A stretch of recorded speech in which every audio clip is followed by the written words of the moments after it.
Chris Trott with Team TaylorMade. We're here at the Kingdom, Carlsbad, California. In my hand, I have the much anticipated mill grind 4 wedge. But before we get into a first look at this product, let's peel back the sticker and reveal the raw face.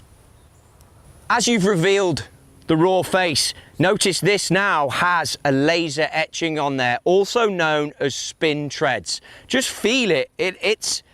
It's prominent. You can truly feel that on the raw face. In the wet, these spin treads are going to disperse the water and then give you control and spin on your golf ball. That's where you're going to notice it the most.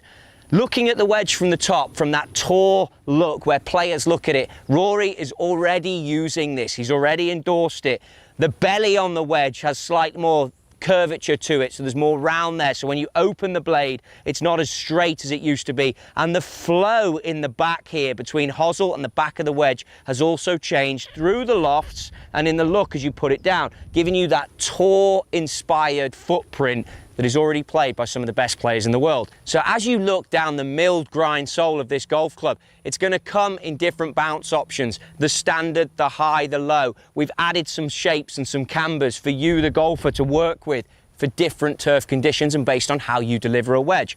But here, between finger and thumb, there's more mass in the middle of the golf club here. It's important because that's behind the strike point. It's going to give you a feel out of this wedge and more response that you're going to get back as the player. Again, Rory loves that about it, and he gets that hit. So here's where you start with the shot. This is about 63 yards. I've grabbed a 56, but I'm just looking to take some speed out, and this is where you're going to notice those spin treads are really going to grab that golf ball for you. But you're looking just for off-speed golf shots. So just a nice clip, put it back there, down and grab. And you can see how that golf ball grabs.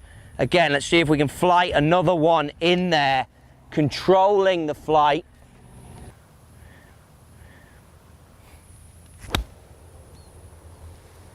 And let's face it, when you get a new wedge, it's always nice to see that out of it, that hop and grab.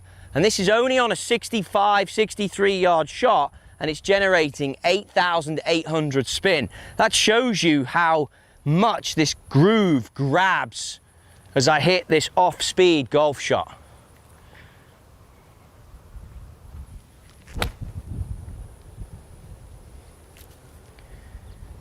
Another nice flight. Same amount, it spins back towards the hole. Consistency, 8,300. So I've got the consistency, I'm getting the spin I want, I'm getting the action I want. Let's go and have a look at some other lies where we might benefit from what's in this wedge. So as we move into the bunker, now you're going to realize when it comes to, and I have a 56 with standard bounce on this, on my mill grind sole, when I open the blade, the belly of the wedge that's changed. So remember I told you that's the leading edge. It's now got more curvature to it. As you put that down, not only do you reveal this camber fall away here, so that the heel of this wedge is going to remove the sand for me to give me that shot, but now I've also got a leading edge that doesn't look so straight. So it's going to look a little bit easier to the eye. The flow in the back of the wedge makes it look nice when I put it behind and open it. Now I can see this, it's got that nice footprint to it.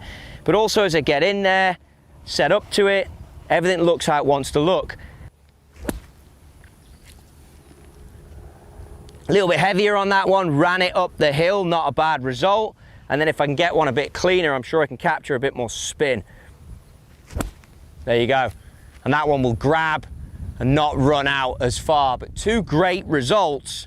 Mark the face well here, good strikes. If I want to go to the shorter flag with the 56, I can open that blade even more, reveal more of the sole, the mill grind sole, and then this one, just flip it up. Now those spin treads are going a completely different angle, but they're still going to work for me because with a trap shot, I'm going to come down and get the attack angle that makes those grooves, the laser etched, work how I want them to work.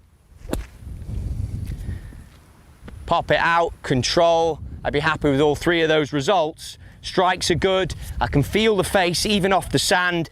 Depth is good, so the camber's working for me. Technique's where I want it. I'd be pretty stoked with that, and I'd move on to, shall we say, chipping out the rough. Maybe would be a good place to look at your wedge before you make that final choice on which camber you want.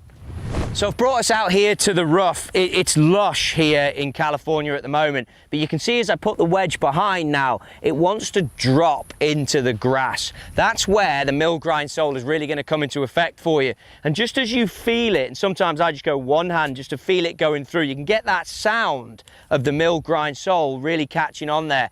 This should run away from you a little bit, but what I've noticed as I just pitch one on is how solid and how much on these chip shots where you're not certain where the strike is going to be on the blade because of the grass type that I told you about, how it's quite soft. You're not certain where it's going to strike, but what you are getting because of the mass behind the middle of the golf ball, you're getting a consistent feel. So even if I put the ball into more of a nasty lie here, that's sitting down a bit, I've got to get a bit steeper on this, put the ball back. But I'm getting, and you could hear it on the audio, I'm getting the feel that's hard for me to explain, but as I hit different shots, that is a game changer for me when it comes to around the greens, knowing what it's going to do and having that consistency. Even if I give myself a lie where it's up a bit, I can open the blade now. I've talked about the bunker shot where I can reveal what's going on and then I can just flip underneath. It's the consistency. I mean, it's ridiculous. For a test like this, that would be the 3 shots I'd want to hit. Standard lie where I'm not sure where the roots are, came out top of the blade a little short. One where it's horrific, but I can get that leading edge into it and I can reveal the front edge of that camber. And then one where I just pop it up and the sound every time, the consistency was just there. I mean, that for me is test done in this area. I think all we're left to do is truly show you how the spin treads will disperse water to help maintain spin on all types of shots. So let's lay down a spin number as we get going to have a barometer as to what we go off. Nice solid strike, I can get that feel again out of that. Grabs and you can see it just munch straight back. That's given me 8,800. Now it's important that we understand the wet conditions are going to come in if you play in the morning, if there's some dew in the rough. It doesn't have to be raining. The water and the moisture is around the golf course all the time. So let's place this on there. I'm going to see a drop in my numbers. That is going to happen. And that as well was a nice spinny, zippy golf shot. But let's just see how much it changes and how close I can get to that 8,800 number.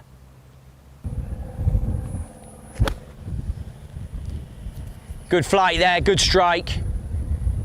You can visually see it had the hop, but the control on the flight was good. And that one's down at 6,500 on my spin rate. Again, you'd expect to see a drop, but what you wouldn't want to see is something that's crazy, crazy. And again, I'll just show you one more time. Remember, you're going to get these conditions everywhere on the golf course. Certainly if you play in the morning, it doesn't just have to be in the rain. And you don't want to see a huge drop off. And this is the shot. If you can maintain it here, you can maintain it anywhere. Bit more speed, bit more height, bit more carry, bit more grab. 8,000 spin.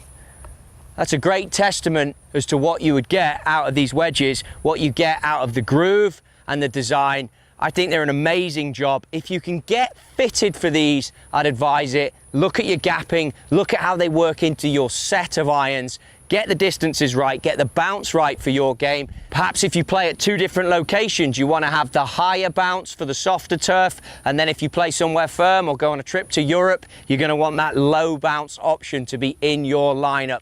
Hence the importance of a fitting. Check that out and go to TaylorMadeGolf.com. This is the brand new Mill Grind 4 wedge and it is an awesome club.